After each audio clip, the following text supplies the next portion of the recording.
تو فٹافٹ میرے بیٹے نے نا اس کو اٹھایا اور کسی آدمی کے ساتھ مل کے تو اس کو باہر لے گئے. اور آج ایک خواب دیکھا ہے کہ جیسے کہ ایک سانپ ہے, بہت اونچا ہے, تو میں پاس بیٹھی ہوں, تو جیسے وہ ہم لوگ اپنا قرآن پاک پڑھتے ہیں تو اس میں آیت آتی ہیں تو ہم رک جاتے ہیں, کہیں جب آیت آتی ہے تو رک جاتے ہیں. وہ دائرہ سا ہوتا ہے جس میں لکھا ہوتا ہے اتنے نمبر آئے, تو وہ دائرہ سانپ کے اوپر ہے سر کے. تو وہ میں جیسے ہی اس کو سانپ مجھے میں پاس بیٹھی ہوں لیکن مجھے وہ کچھ نہیں کہہ رہا ہے, تو لیکن وہ سیدھا کھڑا ہوا اور آنکھیں اس نے بند کی ہوئی ہیں, تو اتنا بڑا اس کا منہ ہے سانپ کا, تو لیکن اس نے مجھے کچھ کہا نہیں. ٹھیک ہے جی, بہت بہت شکریہ. جی, جہاں تک پہلے خواب کا تعلق ہے تو اس کا مطلب ہے کہ اگر آپ کے ہاں مالی تنگی چل رہی ہے, بے روزگاری کی کوئی مشکلات درپیش ہیں, تو اللہ تبارک و تعالیٰ کے رحمت سے آپ کی وہ بے روزگاری کی مشکلات دور ہو جائیں گی اور رزق کے حلال کا راستہ آسان ہو جائے گا. اور دوسرا خواب جو ہے اس کا مطلب یہ کہ آپ قرآن کریم کی تلاوت کا اہتمام کریں. کوئی دشمن ہے جو آپ کو نقصان پہنچانا چاہتا ہے, جتنے بھی آپ فی الحال قرآن پڑھ رہی ہوں اس کی وجہ سے ابھی آپ کی حفاظت ہے, لیکن آپ اس کا اہتمام بڑھا دیں تاکہ دشمن کے ضرر سے حفاظت رہے.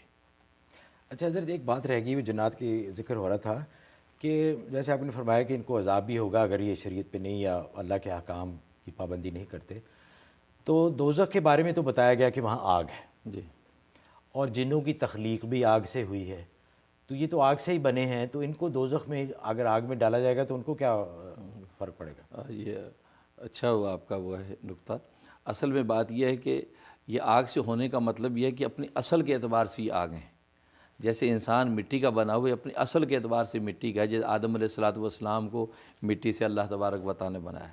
لیکن اب ہم جو گوشت کے انسان ہیں, اسی طریقے سے ان کی اصل جو جان جو ہے اس کی جو تخلیق ہوئی وہ آگ سے ہوئی, لیکن اس کے بعد جو افزائش نسل جب ہوتی ہے تو باقاعدہ نطفے کے ساتھ ان کی تخلیق جو ان ہوتی ہے. کا بابا آدم ہے. بابا آدم تھا جو ان کا, تو وہ اصل میں وہ آگ سے تھا. اچھا, یہی وجہ کہ ہم مٹی کے ہیں, ہمیں مٹی ماری جائے ہمیں تکلیف پہنچتی ہے, اس طرح ان کو آگ ماری جائے گی ان کو بھی تکلیف پہنچے گی. اچھا اچھا, اس سے کوئی فرق نہیں پڑتا. تو اصل آگ ہے ان کی. مطلب ایسا نہیں ہے کہ کوئی آگ کی طرح یہ نہیں ایسا نہیں. جی جی, اچھا ایسا نہیں. اچھا حضرت, ایک اور بریک کا ٹائم ہوا ہے, تو ناظرین بریک پہ جانے سے پہلے میں گزارش کر دوں کہ آپ کال کیجئے, سوال ذرا مختصر رکھیے تاکہ میکسیمم لوگوں کو موقع مل سکے. بریک کے بعد جب آئیں گے تو انشاءاللہ آپ کی ای میلز پڑھیں گے, بڑی دلچسپ ای میلز ہیں, حضرت ان کا یہ جواب دیں گے. حاضر ہوتے ہیں ایک بریک کے بعد. اور بریک پہ جانے سے پہلے میں شکریہ ادا کرنا چاہتا ہوں UBL کلک اینڈ ریمٹ کا, جو ہمارے اسپانسر ہیں. پاکستان پیسے بھیجنے کا آسان, محفوظ اور تیز ترین ذریعہ. حاضر ہوتے ہیں ایک بریک کے بعد.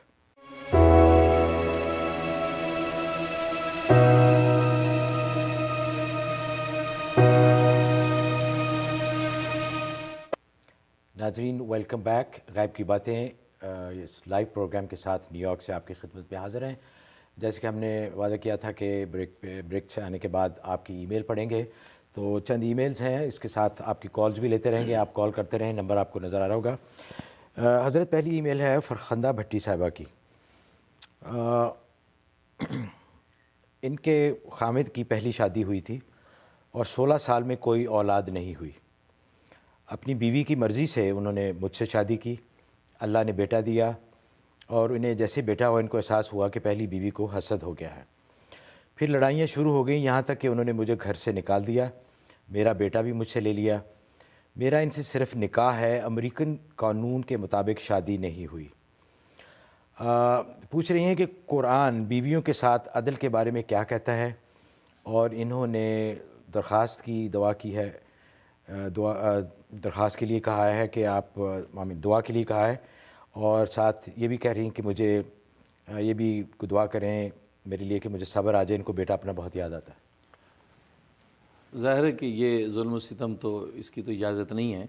دوسرے نکاح کی اجازت ہے لیکن عدل و انصاف شرط ہے. تو ظاہر ہے کہ اگر ان کے ساتھ یہ ظلم و زیادتی ہوئی ہے تو یہ ذرا میرے خیال میں قانونی مسئلہ زیادہ ہے. اگر قانونی معاملات ہیں تو باقی رہا ان کے لیے پڑھنے کے لیے ان کے بیٹا ملے یا یہ کہ ان کی صبر آئے. تو سورہ طٰہٰ کی آیت نمبر جو ہے وہ 40, آیت نمبر 40 کا ٹکڑا ہے, فرجعناک الی امی کا کہ تقرّ عینو ولا تحزن.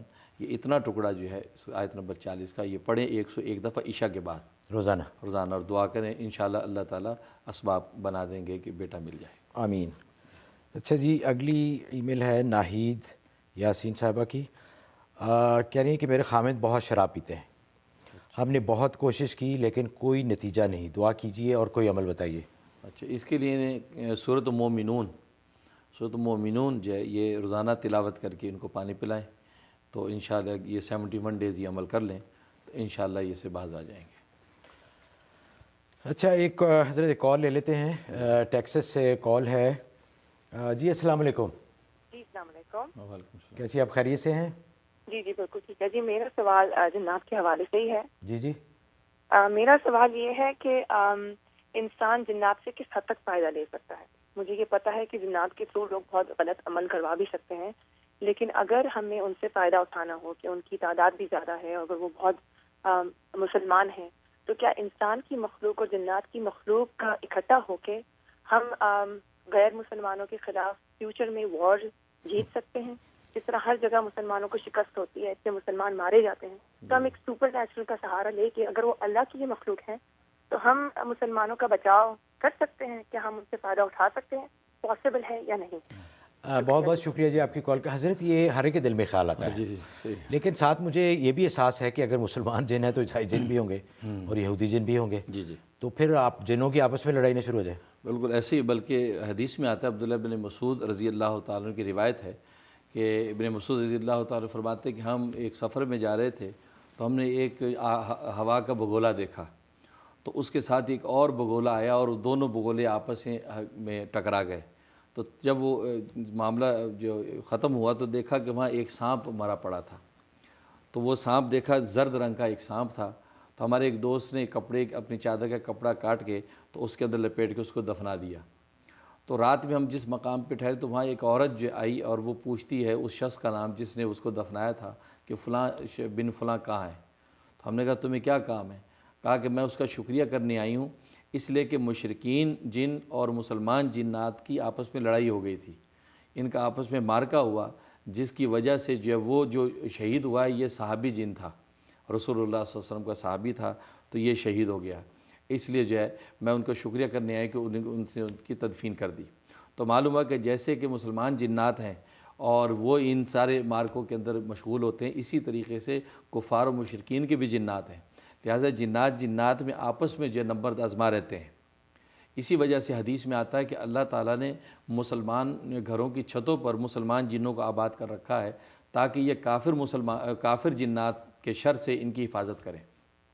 اور یہی وجہ ہے کہ جب مسلمان جو ہے وہ کھانا کھانے بیٹھتے ہیں صبح شام میں تو چھت سے اتر کے ان کے ساتھ کھانے میں شریک ہوتے ہیں، تو یہ معاملہ ہے۔ تو جہاں تک آپ کہہ رہی ہیں کہ اس کا ان سے مدد لینے کا معاملہ، تو چونکہ یہ مخلوق ظاہر ہے کہ اللہ کی مشیت کے تابع ہے اور ان کے پہلے مقابلے میں دوسری مخلوق بھی موجود ہے، تو لہٰذا وہ اتنا ہی نفع لیا جا سکتا ہے کہ جیسے عام احوال کے اندر جو عامل لوگ لیتے ہیں دفع ضرر کے لیے یا جلب منفعت اتنی لے سکتے ہیں، جیسے آپ کا کوئی نوکر ہے تو نوکر سے آپ جائز حدود تک اس سے فائدہ اٹھا سکتے ہیں، اس سے زیادہ نہ ان کو اجازت ہے اللہ کی مشیت کی وجہ سے اور نہ یہ فائدہ پہنچا سکتے ہیں۔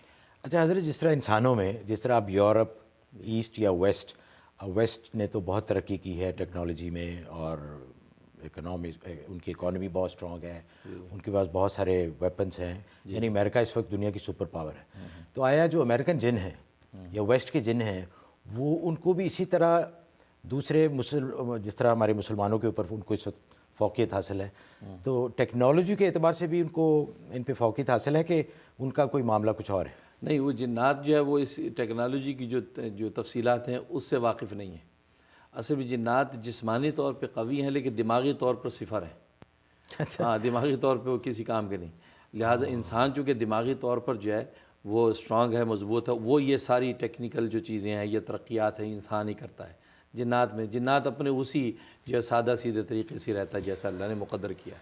اچھا حضرت، ایک اور ای میل دیکھتے ہیں۔ سرکار خان صاحب انہوں نے لکھا ہے کہ ہمارے داماد بہت شریف اور عزت کرنے والے، اور 13 سال سے ان کے داماد ہیں، وہ کسی پیر صاحب کے چکر میں آ گئے ہیں اور پیر صاحب نے ان سے ہماری بہت برائیاں کی ہیں اور ہم سے ان کو بالکل دور کر دیا ہے۔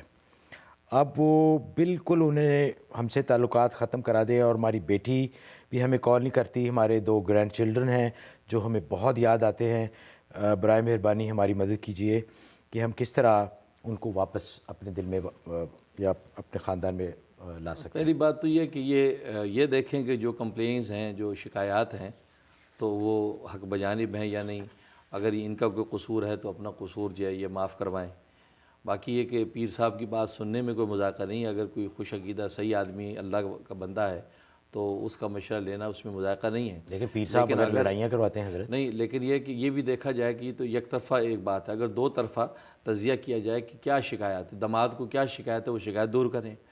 لیکن اگر یہ خامخواہ وہ اس میں زیادتی کر رہا ہے تو ظلم و زیادتی کے لیے پھر آپ وظیفہ پڑھیں. یہ ان کا کہنا ہے کہ 13 سال تک ان کی بہت اچھی طرح تھا، وہ بڑی عزت کرنے والا تھا، گھر میں آنا جانا. جیسے ہی وہ پیر صاحب کے پاس گئے سارا معاملہ اس الٹ لیے ہو گیا. یہ ظاہر اس پیر صاحب جانے.